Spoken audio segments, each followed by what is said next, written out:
F1 races past Christopher Nolan's controversial sci-fi movie at the international box office. Not enough is said about the strange circumstances under which Christopher Nolan pushed for his science fiction film Tenet's theatrical release in 2020. The pandemic-induced lockdowns hadn't yet been eased, and vaccinations hadn't been introduced into the picture. It was reported that Nolan wanted Tenet to be the first film out of the gate, and for it to revive the theatrical marketplace. This wouldn't happen until 2 years later, with Top Gun: Maverick. Tenet, on the other hand, underperformed at the box office. It was Nolan's last film with home studio Warner Brothers, because he jumped ship shortly afterward and took his business to Universal. The science fiction film has now been overtaken at the international box office, ironically enough, by one of WB's biggest hits of 2025, F1. The sports drama, directed by Joseph Kosinski and starring Brad Pitt, has grossed $309 million at the international box office so far.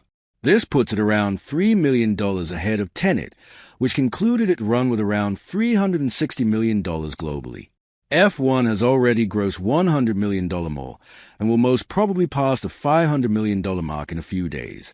It could also become the highest-grossing film of Pitt's career if it manages to pass the $530 million milestone globally. F1 will overtake both Mr. and Mrs. Smith and Troy by this weekend. The film opened to positive reviews and a warm embrace from audiences. Tenet, on the other hand, was met with divisive reviews and wasn't as well received as Nolan's other films.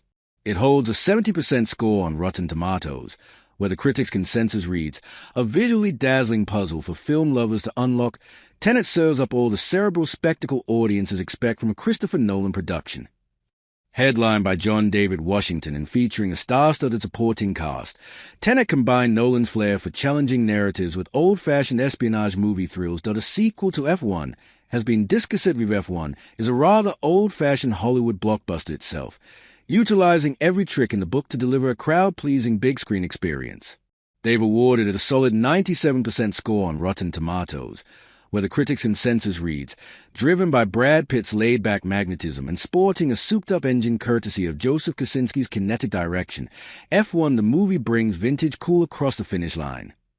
Already the top-grossing film produced by a tech company, F1 could spawn a sequel as well.